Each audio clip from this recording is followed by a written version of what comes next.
जीतिया माई की जय, जीमूत वाहन भगवान की जय। आप सभी आशा है, उम्मीद है सही नियम से व्रत उपवास कर लिए होंगे। अगर आप सभी आज व्रत उपवास करे हैं तो पारणा की कथा भी जरूर सुनिएगा। आइए जानते हैं सबसे सरल विधि जब आप जीतिया व्रत का पारणा करेंगे, और कथा को भी आपको जरूर सुनना चाहिए। जैसा कि आज सूर्य उदय का समय 6:06 से होगा, और साथ के साथ राहु काल का अशुभ समय 7:38 से 9:11 के आसपास शुरू हो जाएगा। आज मातृ नवमी है, अर्थात जो माताएं होती है, बहनें होती हैं, या जो महिलाएं मृत हो गई होती है, उनका श्राद्ध कर्म आज करा जाता है। तो आज 15 सितंबर है, मातृ नवमी है, सोमवार की शुभ तिथि है, और साथ के साथ आप जानते होंगे आज आद्रा नक्षत्र भी है। ऐसी स्थिति में आप सभी को सुंदर भाव से सबसे पहले जल्दी उठना है, सूर्य भगवान को जल चढ़ाना है, और मातृ नवमी है तो जल के लोटे में आप कुशा, जौ और साथ ही काला तिल और गंगा जल डालकर ओम सर्व पितृदेवाय नमो नमः कहते हुए पारणा के शुभ अवसर पर सूर्य भगवान को तो सबसे पहले जल चढ़ाए। उसके बाद अपने घर में जो पितृ हैं उनके नाम से भी जल चढ़ाए, महादेव की विधि विधान से पूजा करें, और जीमूत वाहन भगवान के निमित्त, जैसे कि आप सभी आज अपने घर की रसोई में कई भक्तजन अपनी इच्छा शक्ति सामर्थ्य अनुसार चावल का मांड बनाते हैं, कई भक्तजन खीर बनाते हैं, कई भक्तजन हलवा बनाते हैं। इन सभी चीज़ों का आप भोग, जब आप पितरों के निमित्त पूजा कर चुके होंगे, छोटी सी भगवान शिव की पूजा कर चुके होंगे, और साथ के साथ सूर्य भगवान को जल चढ़ा चुके होंगे, और घर के द्वार पर दीपदान कर चुके होंगे, उसके बाद आप घर की रसोई में जो आपसे आज जो है नौनी का साग, मड़वे की रोटी, या जो भी आपके क्षेत्र में आज पारणा के समय भोजन प्रसाद बनाया जाता है, वह सबसे पहले आप जीमूत वाहन भगवान को जरूर से भोग लगाएं। भूल चूक के लिए क्षमा प्रार्थी हूँ। एक समय का भोजन जिसमें आटा, दाल, चावल, वस्त्र और कुछ दक्षिणा अपनी इच्छा शक्ति सामर्थ्य अनुसार, आज नौमी तिथि है तो माताएं कुछ न कुछ सौभाग्य की चीजें भी दान करें। इससे हमारी जो पितृ देवियां होती हैं, जो महिला होती हैं जिनकी मृत्यु हो चुकी होती है, उनको यह समर्पित होता है, और जीतिया माता की भी कृपा मिलती है। तो थोड़ा सा ही सही सुहाग की सामग्री आज जरूर दान कीजिएगा, तभी आपका जीवन सफल और श्रेष्ठ माना जाता है। आज आप सभी को व्रत पारणा कब करना है, जैसा कि आप जानते होंगे, आज रात्रि को, अर्थात जो 15 तारीख की रात्रि है, तो करीब 15 तारीख को 3:06 से नौमी तिथि शुरू हो जाएगी, और नौमी तिथि का समापन 16 तारीख को 2025 1:31 के आसपास रहेगा। तो आप सभी को जो है विशेष तौर पर, कथा भी आपने सुनी होगी, तो उसमें शास्त्रों में लिखा गया है कि 15 जब नौमी तिथि शुरू हो जाए तभी हमें अपने जीतिया व्रत का पारणा करना चाहिए। तो नौमी तिथि तो आज 3 बजे से ही शुरू हो गई है, अष्टमी तिथि समाप्त हो गई है। ऐसे में कोई चिंता टेंशन की बात नहीं है। आज सूर्य उदय होने के बाद करीब 6 साढ़े 6 बजे से सूर्य उदित अच्छी तरह से हो जाएंगे, उसके बाद हम अपना व्रत का पारणा कर सकते हैं। सुबह पारणा का समय होगा 6:27 के बाद। तो आप कभी भी कर सकते हैं, जब भी आपसे जो है बन पड़े कि अब मैं अपना व्रत का पारणा करना चाहती हूं, तो उसी समय से आप अपने व्रत को खोल सकते हैं। कई क्षेत्रों में खर किया जाता है, अर्थात जितना पक्का इसे कहा जाए उतना, मत कहने का अर्थ है जितना लंबा इसे भूखे प्यासे रहा जाए उतना फल मिलता है, ऐसी मान्यता है। परंतु अपने शरीर को इतना कष्ट ना दीजिए। आप अपने घर की स्वामिनी हैं, आपको अन्य चीज़ें भी देखनी है, कमजोरी आ जाएगी। ऐसी स्थिति में सामान्य सरल तरीके से आप अपने व्रत का पारणा कर लीजिएगा। जो आपने दान की वस्तु निकाली है, तुरंत अभी ब्राह्मण नहीं मिलते हैं तो कोई बात नहीं, आप ऐसा करिए कि इसे अपने घर के पूजा स्थल पर कहीं भी रख लीजिए, और बाद में पूरे दिन भर में कभी भी दान दे आइएगा, ठीक है। अपने जैसा मैंने बताया, आज मातृ नवमी है तो जल का दान जरूर करें। मातृ नवमी है तो जो हमारे पितृ देवी होती हैं, उनके निमित्त लंबी बत्ती का दीपक घर की रसोई में या द्वार पर जरूर लगा दीजिएगा। व्रत खोलने से पहले भोग प्रसाद उनके नाम से आप समर्पित कर दीजिएगा। शिवलिंग पर गंगा जल जरूर चढ़ा दीजिएगा, ताकि पितृ जो है अधोगति में है तो उन्हें मोक्ष प्राप्ति हो और मुक्ति के राह खुले। तो इस तरह से आपको दान करना है। व्रत क्या खाकर खोलना है? व्रत आप सभी के जितनी भी संतान है, जैसे 2 संतान है, 4 संतान है, तो आप सभी जो है उनका स्मरण करते हुए अपना व्रत, जो भगवान को आपने भोग लगाया है, चने की जो दाने होते हैं भिगोए हुए, या जो काले उड़द की दाल होती है, उतने ही दाने गर्म पानी के साथ निगल लिए जाते हैं। तो आप इस तरह से अपने व्रत का पालना करें। अपने बच्चों को खल और जो तेल है, जो आपने भोग लगाया था जीमूत वाहन भगवान को, आशीर्वाद सहित अपने बच्चों को सर पर लगाएं, अपने पति के सर पर लगाएं, अपने सर पर भी धारण करें। साथ के साथ आप सभी जो जितिया का पेंडल या धागा लिए हुए हैं उसे अपने गले में अब धारण कर लीजिएगा। तो इस तरह से आप सभी को इस चीज़ का ध्यान रखना है। ध्यान रहे प्याज, लहसुन और तामसिक चीज़ों का दान नहीं करना है। शुद्ध सात्विक रूप से काले उड़द की दाल का दान करें, काले तिल का थोड़ा सा उसमें दान करें। आज नवमी तिथि है और जितिया माता की भी कृपा हो, इसके लिए आप सभी को सुंदर भाव सच्चे मन से थोड़ा सुहाग की सामग्री भी जरूर दान करने का प्रयत्न करना चाहिए। आटा, तेल, नमक और अपनी इच्छा शक्ति सामर्थ्य अनुसार कुछ दक्षिणा रखें। अब इच्छा हो तो 10-15 रुपए का ब्लाउज पीस आ जाता है, या आप साड़ी सूट भी रख सकते हैं। सभी की अपनी इच्छा शक्ति सामर्थ्य है, परंतु थोड़ा बहुत ही सही इस तरह से सही नियम से दान जरूर कीजिएगा। तो आपको इस तरह से कार्य करना है। आज सोमवार की श्रेष्ठ तिथि है, तो सुंदर भाव सच्चे मन से प्रभु की आराधना में अपना समय व्यतीत करें। प्रिय श्रोताओं, आज के दिन एक सुंदर अर्थात पारणा के सुअवसर पर कथा सुनी जाती है, जिसके अनुसार एक गांव में सोमवती अपने पति के साथ रहा करती थी।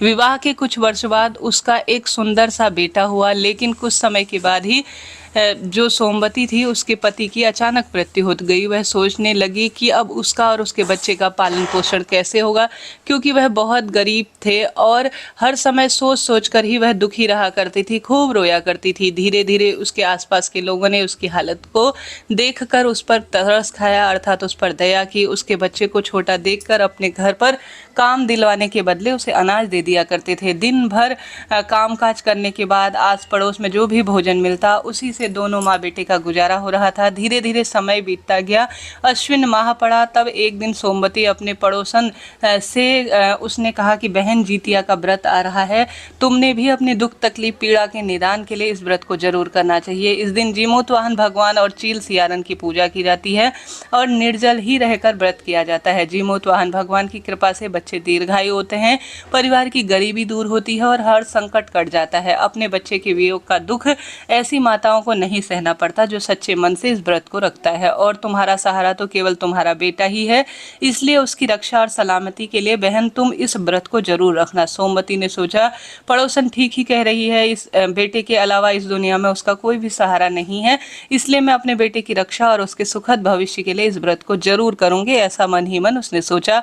पड़ोसन ने सोमवती को जितिया व्रत का सारा विधान भी बता दिया। फिर सप्तमी तिथि को नहाय खाए के दिन सोमवती ने अपने घर का सारा काम निपटा दिया, स्नान किया और पड़ोसन के घर जाकर जल्दी जल्दी काम को भी निपटाई। शाम को अपने घर में आ गई।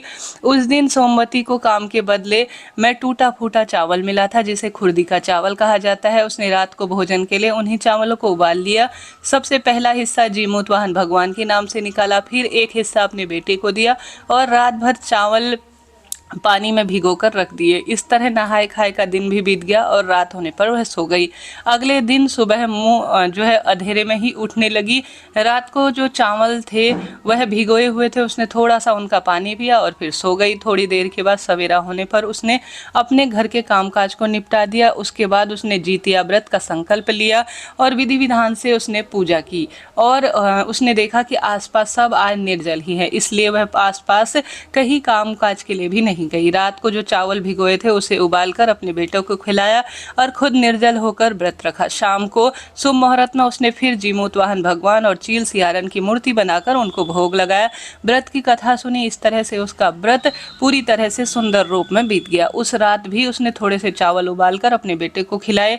एक हिस्सा जीमूतवाहन भगवान चील सियारन के लिए निकाल दिया और रख दिया पूरी तरह से। इस तरह से अपने बेटे को भोजन कराकर रात में वह सो गई। अगले दिन नवमी तिथि पर फिर जल्दी उठकर उसने घर के कामकाज निपटाए। फिर रात के थोड़े से बाकी जो बचे हुए बासी चावल थे अपने बेटे को खिलाकर वह अपने घर के कामकाज करने के बाद पड़ोसियों के घर जाने जो कामकाज बचा था उसे करने के लिए चली गई और अपने बेटे को वहीं पड़ोसियों के घर के आसपास खेत में और बगीचों में खेलने के लिए कह दिया। जब तक वह पड़ोसियों के घर में काम निपटा कर आई तब तक उसका बेटा वहीं पास में खेलता। काम समाप्त करने के बाद वह वापस अपने बेटे को लेकर अपने घर आ जाया करती थी। काम के बदले जो अनाज मिलता उसी को दोनों माँ बेटे खा लिया करती थी। उस दिन जब वह सुबह अपने घर से जल्दी जल्दी काम को कर अपने बेटे को पास के ही बगीचे में खेलने के लिए भेज दिया और कहा कि बेटा मैं जल्दी ही भोजन करके पड़ोसियों के घर जाऊंगी, काम काज निपटाकर वापस आते समय तुम्हें लेकर आ जाऊंगी, तब तक तुम वहीं बगीचे में खेलते रहना, कहीं मत जाना। सोमवती का बेटा खेलने के लिए बगीचे में चला गया। वहां वह मगन होकर खेलता रहा। उधर सोमवती ने व्रत खोलने के लिए रात के बासी चावल जो बचे हुए थे उन्हें थाली में परोसकर जल्दी जल्दी वह हाथ जोड़कर जीमूत वाहन भगवान से प्रार्थना करने लगी कि आज जो बासी चावल है उसे आप स्वीकार करें। हे जीमूत वाहन, भूल चूक के लिए क्षमा प्रार्थी हूँ। ऐसी प्रार्थना करते हुए वह अपने व्रत को खोलने लगी। बासी चावल खाकर व्रत खोलने से जीमूत वाहन भगवान नाराज हो गए और उधर उसका एक एक कौर खाती उधर देवियों के किसी नाग ने बगीचे में खेल रहे उसके बच्चे को निगलना शुरू कर दिया। जब सोमवती ने अपनी थाली में रखा हुआ अंतिम हिस्सा अर्थात हिस्सा उसने निगला और अपने व्रत को पूर्ण किया और भूल चूक के लिए क्षमा प्रार्थी हुई और घर के सारे काम निपटाकर वह अपने सारे काम निपटाकर घर की ओर आ गई। जितिया व्रत उसका पारणा हो गया और वह अपने बेटे को आवाज लगाने लगी, क्योंकि उसे किसी भी बात का एहसास नहीं था कि उसके बेटे को नागराज निगल गए हैं। उसने अपने बेटे को खूब आवाज लगाई, परंतु उसका बेटा उसे कहीं भी नजर नहीं आया। सोमवती ने पूरे बगीचे को ढूंढ मारा, लेकिन उसका बेटा उसे कहीं नहीं मिला। वह परेशान होकर आखिरकार उसका बेटा कहाँ चला गया घर घर जाकर पूछने लगी। अपने बेटे को पूछती, लेकिन पड़ोसियों ने सबने मना कर दिया, तो उन्होंने अपने बेटे को खोजना शुरू किया। सोमवती खूब रोने लगी, अकेली थी, विधवा थी और कहने लगी मेरा बेटा कहाँ गया, मेरा इकलौता बेटा मुझे नहीं मिल रहा है। यह सोच सोच कर दहाड़े मारकर रोने लगी। पूरा गांव उसने ढूंढ मारा। थक हार कर वह बैठकर किसी पेड़ के नीचे खूब जोर जोर से रोने लगी। जब वह रो रही थी तो उसी समय जीमूत वाहन भगवान एक बूढ़ी माई का रूप धरकर उसके पास आ गए और उससे प्रेम से पूछने लगी, बेटी क्या बात है, क्यों रो रही है? तब सोमवती कहने लगी, माई मैं क्या बताऊं, मेरा इकलौता बेटा था जिसके सहारे मैं जी रही थी, आज बहुत ढूंढने के बाद भी वह नहीं मिल रहा है, जाने कहाँ चला गया। मैं तो कल निर्जला रहकर जैसे तैसे जितनी मुझसे क्षमता सामर्थ्य हो सकी मैंने जितिया का व्रत रखा और इस व्रत को रखने के कारण मैंने सुना था कि बच्चों की लंबी आयु होती है। जितिया वाहन भगवान की पूजा करने से मेरे बच्चों की रक्षा हो, यही मुझे आशा थी, लेकिन इस व्रत ने तो मुझे उल्टा ही परिणाम दिया है। व्रत रखने के अगले दिन ही मेरा बेटा कहीं खो गया है। अब मैं कहाँ से लाऊं अपने बेटा और उसे कहाँ से ढूंढूं? ऐसा कहकर सोमवती खूब जोर जोर से रोने लगी। तब बूढ़ी माई ने सोमवती से पूछा, बताओ तुमने जितिया व्रत कैसे किया था? व्रत में तुमने क्या खाया था? कैसे व्रत को अपने खोला था? तो सोमवती ने, जो बहुत सीधी सादी थी, उसने अपने गरीबी का हाल बताते हुए बुढ़िया माई को सब कुछ बता दिया। बुढ़िया माई, खाने को तो मेरे पास कुछ भी नहीं था, मैंने निर्जला व्रत तो रख लिया, लेकिन व्रत खोलते समय रात को मैंने बासी बचे हुए जो अपने बेटे के जूठे जो चावल थे उन्हीं को भगवान को भोग लगा दिया और खुद भी उसी से व्रत खोल लिया। तब बूढ़ी माई कहने लगी, सोमवती, जितिया व्रत जब भी रखो तो व्रत खोलते समय हमेशा ताजा और गर्म भोजन ही किया करो। ताजे भोजन और उबले हुए चावल को भले ही किसी भी स्वरूप में हो, लेकिन तुम्हें भगवान को सुंदर रूप में बासी भोजन नहीं रखना है, अपने सुंदर गर्म भोजन ही भगवान को भोग लगाना है। व्रत खोलते समय यही नियम है। व्रत में बासी भोजन अगर आप करते हैं तो इससे व्रत टूटता है। व्रत का पूर्ण फल प्राप्त किसी भी स्वरूप में नहीं होता है। इसलिए अब तुम 1 साल इंतजार करो, अगले साल फिर से जितिया व्रत रखना और व्रत वाले दिन ताजा और ही तुम्हें खाना है। तब सोमवती को अपनी गलती का एहसास हो गया और पश्चाताप करने की लगी।